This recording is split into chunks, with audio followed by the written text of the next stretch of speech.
해 주었으면 좋겠습니다. 자, 네. PPT 한번 띄워주시고요. 네. 말씀 시작하도록 하겠습니다. 지금 전 세계적으로 우리 한국에 있는 드라마가 정말 계속해서 공존의 히트를 치고 있습니다. 최근에 여러분 잘 알고 있는 오징어 게임이라는 게임이 지금 세계적으로 인기를 얻고 있죠. 근데 최근에 연모라는 또 하나의 드라마가 또 호응을 많이 받고 있다고 얘기를 해요. 그리고 또 세 번째가 뭐냐면 다 함께 차차차가 아니죠. 갯마을 차차차. 갯마을 차차차라는 이 드라마도 지금 선풍적으로 지금 세계인들의 지금 눈을 사로잡고 있다고 해요. 그리고 마지막으로 제가 지난주에 봤던 이 드라마가 이 마지막 이 마이 네임이라는 드라마입니다. 참 재밌게 봤어요.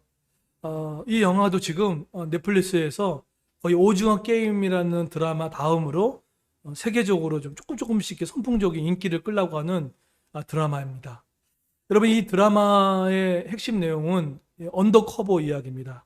언더커버라는 것은 쉽게 말해서 위장 취업이죠. 한 고등학생 학생이 아버지가 있었는데 그 아버지는 원래 경찰이었습니다. 그런데 조폭 세계로 들어가서 위장 취업을 해서 그 조폭에 있는 사람 일망타진하기 위해서 보냈던 아버지였던 거예요. 근데 어느 날 이 아버지의 신분이 발각되고 말아서 결국은 그 조폭 세계 안에서 살해를 당했습니다. 참 마음이 아팠겠죠?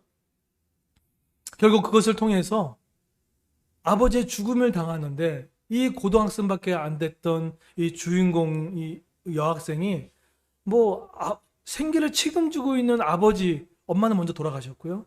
그 아버지가 돌아갔는데 그 마음이 얼마나 아팠겠어요. 그래서 경찰서를 찾아가고 사람한테 만나도 거들떠 보지 않는 거예요. 너는 조폭의 딸 아니냐. 너는 이 깡패의 딸 아니냐라고 하면서 그 죽었던 그 사건을 아무도 다뤄주지 않는 거예요. 결국은 그 딸은 그 세상의 외침과 또 홀로 외쳤던 그 소리를 아무도 듣지 않는 그 마음에 원망과 원앙이 쌓여져서 오히려 반대로 깡패가 되어서 조폭으로 들어가서 언더커버를 해서 오히려 경찰에 있는 아빠를 죽였던 사람을 또 이렇게 찾아내는 그런 드라마입니다. 설명이 잘 되는지 모르겠지만, 그런데 제가 이 드라마를 이렇게 보면서 제가 조금 더 젊었을 때는 아니 저 사람 저렇게 억울한 거 그렇지 있지 않나라고 생각했는데, 여러분 생각해 보세요. 우리의 부모가, 우리의 가족이 알 수 없는데 끌려가서 정말 죽음을 당했는데 경찰이나 어떤 법에서 아무런 취급해주지 않는 일이 있다. 여러분 저 같아도 한이 맺힐 것 같다는 생각들을 해요. 그런데 이 남아있는 이 여학생을 한 명의 형사가 끝까지 보호해주고 또 사랑해주고 보살펴줬던 걸 통해서 따뜻하고 또 그런 내용이 담겨져 있습니다. 제가 왜 이렇게 이야기를 했냐면, 이 영화에 따뜻할 수 있었던 것은 아버지를 잃었던 그 주인공의 딸 가운데 형사가 보듬어주고 아픈 곳을 치유해줬던 한 사람의 위로자가 그에게 있었기에 그래도 숨을 쉴 수 있었던 거예요. 그러면 제가 한번 여쭤볼게요. 다음 PPT를 띄워주시면, 그러면 제가 한번 여쭤보겠습니다. 여러분, 지금 내가 힘들고 어려울 때 나를 위로해주고 또 내가 힘들 때 바로 전화할 수 있는 그 한 사람이 계십니까? 그 한 사람이 있으십니까? 내가 정말로 고통 가운데 있고 내가 정말로 말로 닿을 수 없는 그런 마음이 있었을 때 나를 위로할 자가 한 사람이 있습니까? 오늘 그 질문으로 오늘 설교가 시작됩니다. 오늘 본문은 룻기입니다. 룻기 여러분 모르시지 않을 거예요. 여러분 그 캠브리지 교수였던 C.S. 루이스는 이 룻기를 얘기를 할 때 이런 얘기를 했습니다. 룻기는 기독교를 한마디로 정의해봐라. 누군가가 그 캠브리지 교수 C.S. 루이스에게 물었다는 거예요. 그랬을 때 기독교는 서슴없이 딱 한마디 얘기했다고 합니다. 바로 은혜입니다라고 얘기했다는 거예요. 마찬가지로 눕기를 한마디로 이야기하고 기독교를 한마디로 요약하라고 하면은 바로 은혜라는 것입니다. 은혜는 세상에 없는 가치관이에요. 근데 이 눕기 가운데 은혜의 가치관이 정말 곳곳마다 숨겨져 있습니다. 자, 그런데 오늘 이 눕기를 이제 살펴보기 전에 이 눕기의 배경이 되는 것을 잘 알면 지금 시대와 전혀 다르지 않아요. 자, 오늘 룻기의 그런 역사적인 배경을 한번 쫓아봤으면 좋겠어요. 자, 룻기의 배경은 어떻게 시작이 되냐면 오늘 이렇게 보면 그 룻기 배경 사사기 마지막 끝절에 어떻게 나옵니까? 자, 사사기 룻기의 배경을 알려면 이 구절이 중요합니다. 사사기 21장 25절에 이런 구절이 나옵니다. 그때 이스라엘이 왕이 없으므로 사람이 자기의 소견에 옳은 대로 행하였더라. 이것이 룻기의 배경이에요. 그러니까 다시 말하면 룻이 살았던 이 시대 가운데는 사람들이 하나님을 무시하고 예배를 무시하고 말씀을 무시하여서 하나님을 따르지 않았던 자신의 소견대로 옳게 살아갔던 그 시대입니다. 그때가예요. 여러분 지금도 다르지 않아요. 지금도 위드 코로나로 처음에는 질병 때문에 예배드리지 못했던 환경인데 어느 순간부터는 이제는 그런 환경들이 핑계로 되어지는 일들로 인해서 오히려 지금 성도의 이탈수가 엄청난다고 얘기를 하죠. 막 소견대로 가는 거예요. 예배가 약화되고 말씀이 약화되고 하나님께 엎드려 기도하는 그 시간들이 막 약해지는 하나님이 보이지 않고 하나님 느껴지지 않으니까 각자 자기 소견대로 살아가는 그 시대였습니다. 그런데 오늘 1절에 보시게 되면 이때를 이렇게 표현합니다. 사사들이 치리하던 때에 결국은 하나님을 무시하고 하나님을 거부하고 예배를 거부하고 예배를 무시하는 이때에 룻기가 시작되었습니다. 그런데 오늘 하나님께서 이렇게 방향 없이 뛰어가는 인생들, 현대인들에게 하나님께서 끊임없이 사사를 보내서 계속해서 이끌어 가셨죠. 그런데 오늘 이 사사의 이 소견대로 올라갈 때 한 가정사의 아주 아픈 스토리를 통하여서 하나님의 마음을 당겨준 내용으로 풀어나갑니다. 오늘 이 사사가 치대했던 이 시대 가운데 근데 한 가정이 나옵니다. 근데 그 가정에 총 4명의 가족 구성원이 있죠. 여러분 잘 알다시피 누구였죠? 엘리멜렉. 두 번째 누굽니까? 나오미. 그 다음에 두 아들 누굽니까? 기럯과 말련. 여러분 근데 성경에서는요 그 이름의 뜻이 가볍게 보시면 안 되잖아요. 그죠? 근데 엘리멜렉이라는 뜻이 뭐냐면 정말 말 그대로 하나님은 나의 왕이십니다라는 뜻이에요. 이름 멋있잖아요. 그리고 나옴이라는 뜻이 뭐냐면 사랑받는 자, 은혜 받는 자라는 뜻이에요. 나옴이라는 뜻이. 그런데 두 아들의 이름을 성경의 기자가 약간 비꼬아 놨어요. 그 기럯과 말련, 첫째 아들과 둘째 아들의 뜻이 뭐냐면 기럯이라는 뜻은요 병약한이라는 뜻이에요. 병약하다는 거예요. 그리고 막내 아들의 이름이 말련이었는데 뜻이 뭐냐면 낭비되다라는 뜻이에요. 어떻게 부모가 자녀 이름을 그렇게 지을 수 있겠습니까? 그런데 하나님께서는요 이 엘리멜렉과 나오미 얼마나 멋있습니까? 은혜 받은 자, 하나님 나의 주인이십니다. 이런 이름과 더불어서 아들의 이름이 있다는 얘기는 성경 기자가 이 두 대조를 통해서 뭔가를 말씀하고 싶은 거예요. 그런데 이 가정이 생계의 위협에 빠졌습니다. 이 가정의 출신을 제가 배경을 보고 주석을 보니까 이 엘리멜렉은 지방 귀족이었다는 얘기가 참 많아요. 그러니까 상당히 돈도 있었고 약간 재력도 있었고 또 신앙적인 위치도 있었던 사람이었어요. 그런데 이렇게 믿었던 신실한 가정인데 뭐가 불어닥치기 시작했냐면 경제 한파가 불어닥칩니다. 성경이 저기 PPT 보시면 그 땅에 뭐가 들었다고 하죠? 흉년이 들었다고 하는 거예요. 여러분 지금 우리 대한민국은 정말로 흉년에 지금 도달한 때인 건 맞는 것 같아요. 특히 없는 자들한테, 서민들한테. 지금 보세요. 지금 보게 되면 금리가 5%가 지금 뛰고 있습니다. 전세 대란이 일어나고 있고요. 그 다음에 막 월세가 가중되어지고 집을 못 사서 아우성되는 일들이 막 생겨나고요. 자영업자들 폐업률이 엄청난다고 하죠. 여러분 신문 뉴스에는 그거 언론에 잘 보도하지 않아요. 네, 왜냐하면 여러 가지 문제 때문에 제대로 보도하지 않습니다. 하지만 정말로 많은 가게가 문을 닫고 있고 교회도 마찬가지입니다. 교회도 많은 지금 한 해 2,000교회가 문을 닫고 있어요. 엄청난 숫자죠. 또 2,000교회가 세워지면 2,000교회가 무너지는 그런 통계를 어저께 봤어요.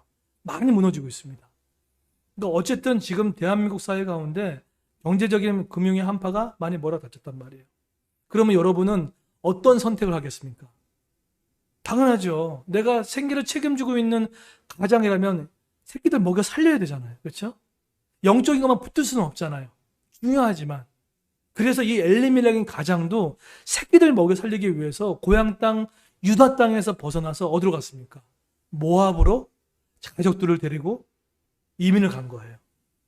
아시겠죠?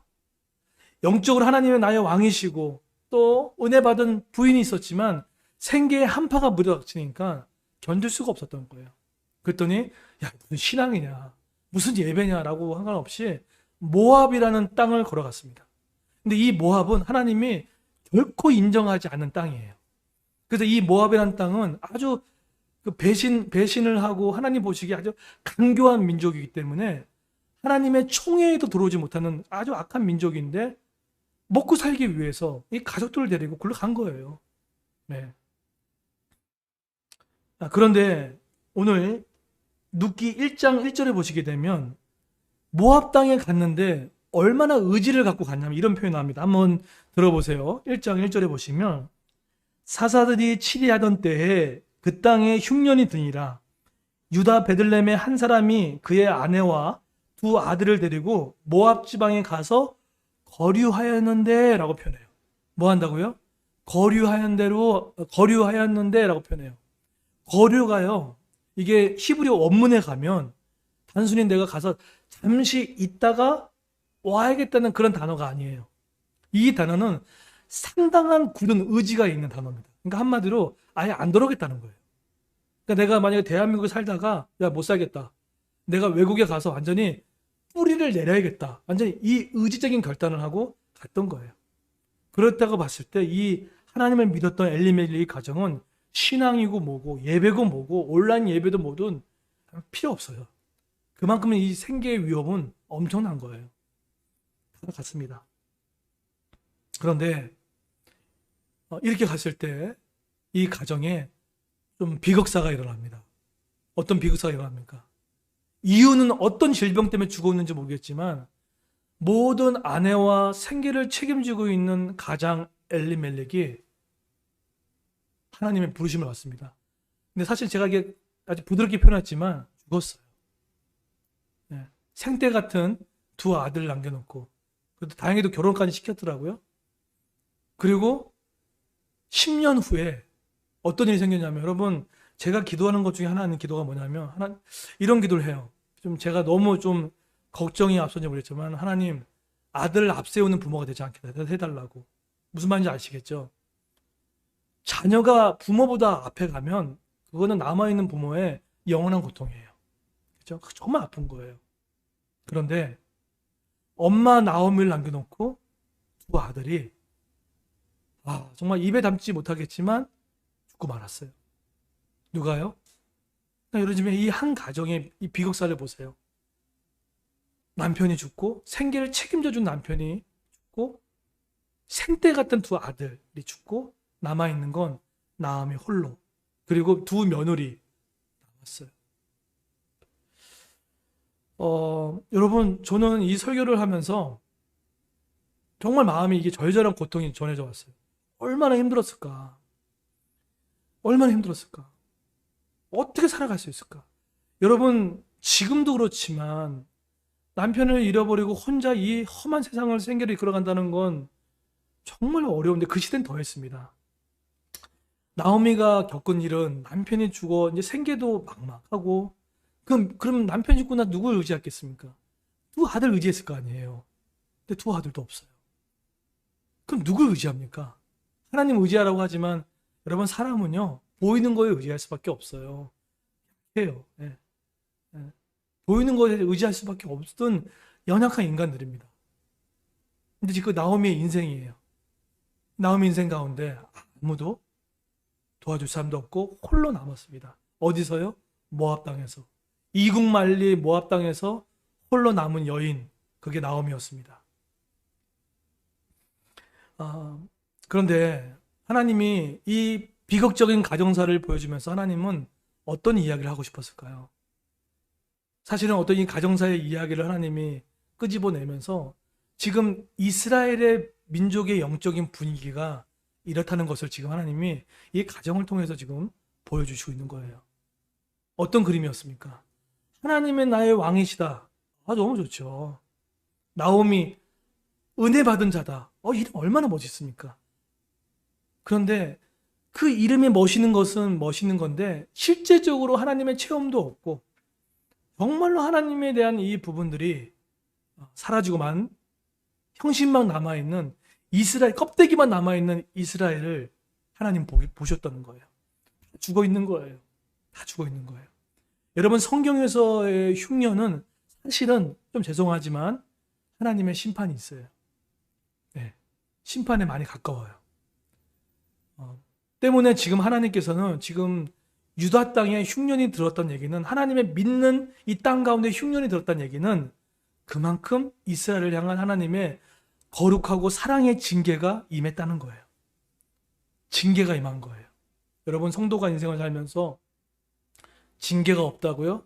그렇지 않습니다. 그렇지 않아요. 하나님은 순전하게 우리를 사랑하시지만 그렇다고 그 자녀가 그냥 가는 것을 결코 눈뜨고 보고 안 계십니다. 근신한 징계를 통해서 어떻게든 돌아오시게 하는 것은 하나님의 뜻인 것은 누구나 다 아는 사실이에요. 그런데 오늘 성경에 보게 되면 오늘 나중에 이 나오미가 어떤 표현을 하냐면 이런 표현을 해요. 하나님이 나를 찢으셨다. 20절에 보세요. 1장 20절 한번 띄워줄 수 있을까요? 1장 20절. 나오미가 이렇게 얘기를 해요. 없어요. 자, 나오미가 이렇게 얘기합니다. 나오미가 그들에게 이르되 나를 나오미라고 부르지 말라. 은혜 받은 자라고 하지 말라는 거예요. 나를 마라라 부르라. 이는 전능자가 나를 심히 괴롭게 하셨습니다. 라고 표현해요. 여러분 그럼 제가 이렇게 이르면 지금 그 나오미 머릿속에 뭐가 느껴진 거죠? 하나님이 나를 쳤다라고 생각을 했던 거예요. 그런데 여러분 여기서 조심하셔야 됩니다. 조심하셔야 돼요. 만약에 내가 지금 우리 가정에 일어나는 일들, 비극적인 일들, 모든 일들이 하나님의 심판으로만 되었다고 해서 단순한 이분법적인 결론 내리면 여러분 그것은 사람을 모르는 겁니다. 여러분 이 1장에 이 묻어있는 이 스토리가 짧게 보이지만 그 안에 뭐가 있었을까요? 맞아요. 바로 나오미 마음 가운데 슬픈 애도의 시간이 저는 있었다고 생각을 합니다. 여러분 생각해 보세요. 우리 기독교인들이 또 이 한국 교회가 분위기가 무슨 분위기가 있냐면 여러분 생각해 보세요. 나오미가 남편이 죽었어요. 그리고 아들이 없단 말이에요. 그러면 처음부터 자기가 기도하면서 하나님 감사합니다. 하나님 나를 건져주시라 이렇게 하셨군요. 처음부터 그렇게 말하는 사람 있을까요? 없습니다. 없어요. 하나님 나를 이렇게 치셨군요. 그렇게 고백하는 사람은 없을 거라는 거예요. 어떡합니까? 그 안에 정말 하나님은 나는 원망했다고 생각이 들 거예요. 욕도 하고 때로는 정말로 뭔가 정신이 잃어졌을 거예요. 여러분 세월호 사건이 터지고 죽고 나서 그 많은 엄마들이 정신적인 공황 상태에 됐잖아요. 그런데 그 엄마들을 도움을 줬던 그 유일한 방법이 뭔지 아십니까? 많은 사람들이 100이면 100, 200명, 200명이 했던 것 중에 뭐냐면 그 아이의 아픔을 그 아픔을 얘기하면 그 엄마가 힘들어할까봐 꺼내지 않았다는 거예요. 그래서 그냥 이렇게 그냥 가만히 있어주거나 그것도 잘하는 거예요. 그리고 뭐 힘내라고 격려도 해준 것도 잘하는 거고. 그런데 정말로 큰 치유가 일어났다면 뭔지 아십니까? 치유가 뭐냐면 그 엄마한테 그 자녀를 물어봤다는 거예요. 그 자녀가 초등학교 때 어땠어요? 그러면 그 엄마가 꼭 아들이 있는 것처럼 신나게 그 얘기를 했다는 거예요. 이렇게. 우리 아들이 그때 사탕도 좋아했고 그 아들이 운동도 잘했고 막 그 얘기를 또 했다는 거예요. 그러면은 중학교 때는 어땠어요? 막 그런 얘기를 또 물어보니까 또 신나게 얘기를 하고.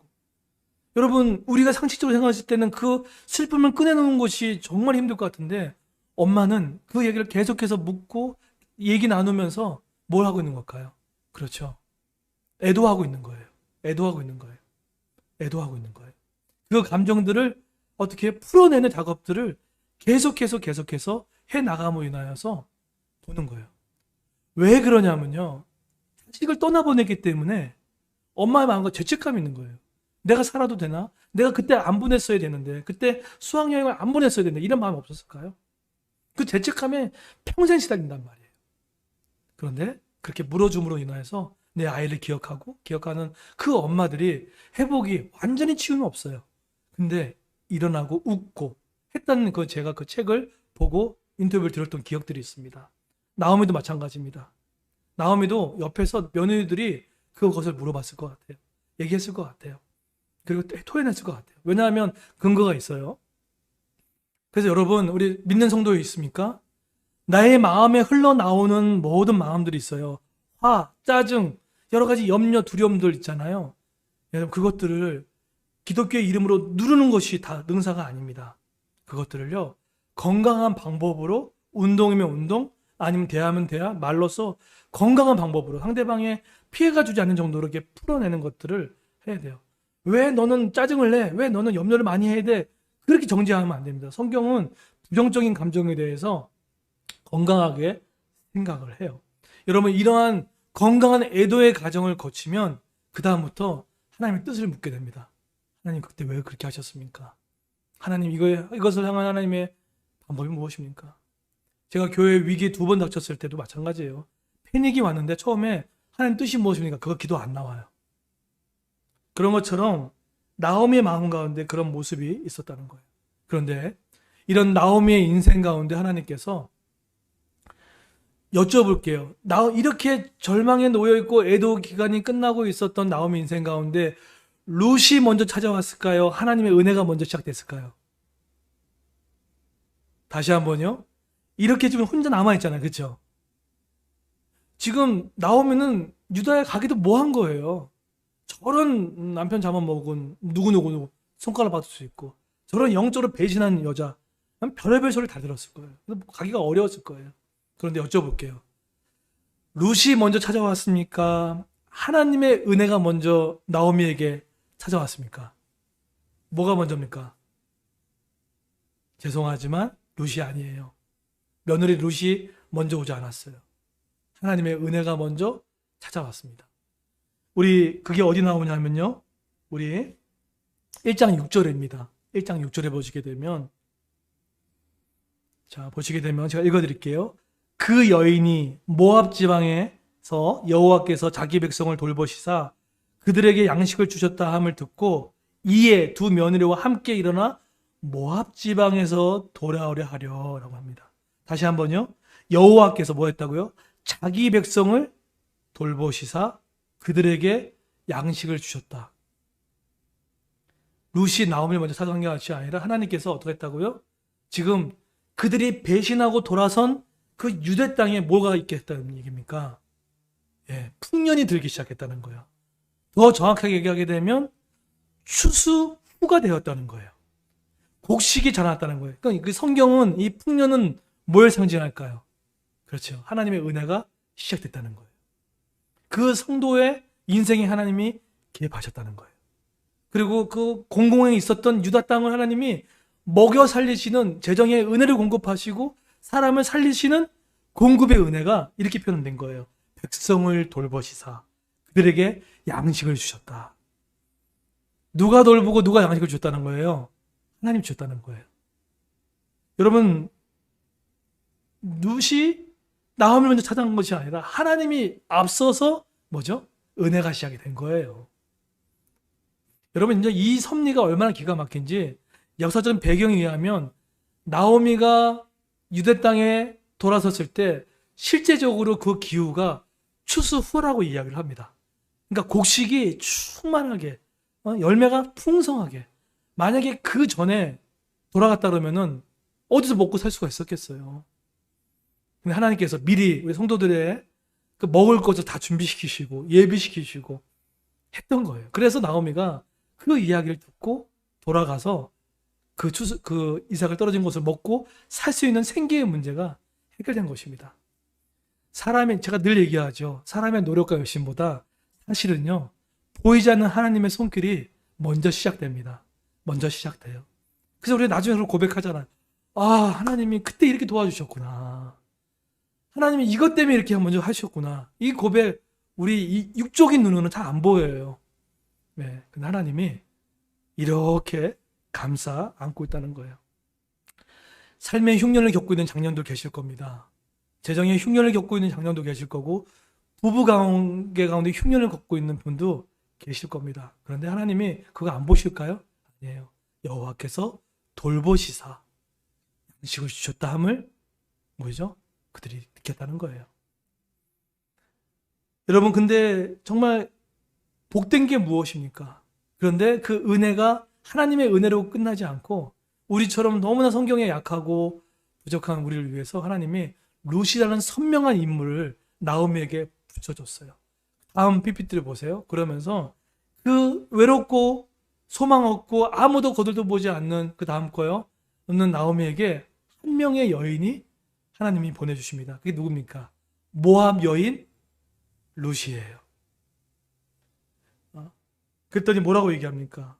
그 룻이 오르받은 첫째 며느리인지 모르겠지만 오르반은 돌아갔고 한 여인만 남아요. 그러면서 이렇게 얘기합니다. 여러분들, 제가 16절 한번 띄워주시겠어요? 이 고백 안에 룻의 구속사의 신앙이 뚝뚝뚝 무너져 있어요. 자, 볼게요. 자, 16절 한 마지막 읽겠습니다. 시작. 룻이 이르되 내게 어머니를 떠나며 어머니를 따르지 말고 안간하지 마옵소서. 어머니께서 가시는 곳에 나도 가고 어머니께서 머무시는 곳에서 나도 머물게 나이다. 어머니의 백성이 나의 백성이 되고 어머니의 하나님이 나의 하나님이 되시니라. 여러분, 16절의 가장 큰 핵심은 며느리 룻이 홀로 남아있는 어머니 나오미를 쫓아갔을 때 뭐라고 표현합니까? 하나님이 나의 하나님이 되시리라. 나의 하나님이라고 표현을 했죠. 이 하나님은 뭐냐면 결국 지금 룻은 하나님을 인격적으로 체험적으로 하나님을 알고 있는 사람이 되었다는 겁니다. 목사님 그거 어떻게 근거합니까? 라고 했을 때 이렇게 얘기하는 거예요. 여러분, 그 설교자 찰스 스펄전이라는 목사님이 이렇게 얘기합니다. 뭐라고 얘기하냐면은 찰스 스펄전의 목사님이 뭐라고 얘기하냐면 이 여인이, 이 룻이 그 아무것도 보잘것도 없고 돈도 없고 늙고 병들어 있는 나오미를 쫓아갈 수 있었던 것은 어떤 희생보다는 하나님을 믿는 그 희생을 뛰어넘는 하나님의 믿음이 있었기 때문에 그를 쫓아갔다라고 얘기를 해요. 그래서 이 믿음이 어디서 왔냐라고 했을 때 이렇게 얘기합니다. 나오미가 살아 생전에 그 며느리에게 신앙의 교육으로 말미암아, 경건한 영향력으로 말미암아 나오미의 신앙이 자라났음을 찰스 스펄전 목사님이 이 본문을 설교하면서 해석하시더라고요. 저는 맞다고 생각이 들어요. 뚝 떨어지는 사람 없어요. 믿음은 들으면서 난다고 합니다. 내가 약하고 두렵고 떨리는 것은 하나님 말씀을 평일날 듣지 않기 때문이에요. 말씀을 듣지 않고 찬양하지 아니하니까 믿음이 없어지니까 두렵고 세상의 유수가 두렵고 여론이 두려운 거예요. 근데 믿음 뭐라고요? 들으면 난다고 하잖아요. 끊임없이 나오미는 그 모압 땅에서 그래도 신실하게 은혜 받은 자로서 며느리들을 양육하며 교육함으로 말미암아 지금의 결정적인 순간 가운데 어머니를 쫓아가겠다 신앙의 고백으로 했던 이야기를 하고 있습니다. 근데 17절에 보시면 벌을 내리시고 내가 또 내리기를 원합니다라고 표현했던 것은 이 신앙이 하나님의 주권적인 신앙이 눈 마음 가운데 임했다는 거예요. 여러분, 지금 이 시대는 사사가 지리하던 때 이스라엘의 비운을 겪고 있는 이 시대 가운데 하나님은 룻을 통해서 지금 이 한 가정의 비극사를 세우시는 지금 역사를 움직이고 있습니다. 나중에 이 룻이 누구랑 결혼합니까? 보아스와 결혼하고, 룻과 보아스의 결혼을 통하여서 오벳이 나오고, 오벳을 통하여서 이새가 나오고, 이새를 통해 누가 나옵니까? 다윗이 나오고, 다윗의 지파를 통해서 누가 오십니까? 예수 그리스도가 이 땅에 오십니다. 결국은 하나님이 많은 자, 능력인 자, 그런 자가 아니라 하나님은 나의 하나님으로 체험할 수 있는 사람을 통하여 자꾸 모함여의 출신이고 이방여의 출신이지만 그거와 신분과 여성을 차별함이 없이 한 연을 통해서 이스라엘을 이끌어 가시겠다는 하나님의 구속사의 그 능력과 의지를 룻을 통해서 보여주시고 계신다는 거예요. 여러분, 교회 약하지 않습니다. 성도 한 사람은 약하지 않습니다. 단 나의 하나님이 되고 나의 하나님의 체험이 되는 그 한 사람이 하나님 통해서 하나님은 반드시 교회를 이끌어 가시고 또 반드시 우리 성도를 이끌어가며 가정을 이끌어갈 줄 믿습니다. 오늘 이 한 가정의 비극사를 통하여서 나오미는 어떠한 희망과 어떠한 것도 없었지만 하나님은 한 여인의 일을 통하여 일하시기 전에 은혜로 먼저 하나님이 예비시켜 주시고 또 그것도 모자라서 선명한 룻을 통하여서 그 나오미를 봉양하며 더 나아가 무너져 있는 이스라엘의 이 비극사를 일으켜 세우시는 하나님의 놀라운 역사를 통하여 그 다음에 사사기가 끝나고 룻기가 끝나며 왕정국가가 시작되는 놀라운 새로운 역사로 써내려갔던 그런 믿음의 역사가 있었던 것처럼 하나님은 내가 홀로 있고 무너질지라도 하나님은 우리보다 노력보다 열심히 뛰어넘는 은혜로 또 선명한 사람을 보내줘서 우리를 세우시고 이끌어 줄 믿습니다. 그런 은혜와 사랑을 체험하는 저와 여러분 되기를 예수님의 이름으로 축원드리겠습니다. 아멘. 이 시간 기도하겠습니다. 기도하시기 전에 여러분 예비하신 하나님의 우리 헌금을 주님 앞에 우리 차분하게 또 진중하게 잘 준비했으면 좋겠어요. 온라인 가운데 또 우리 현장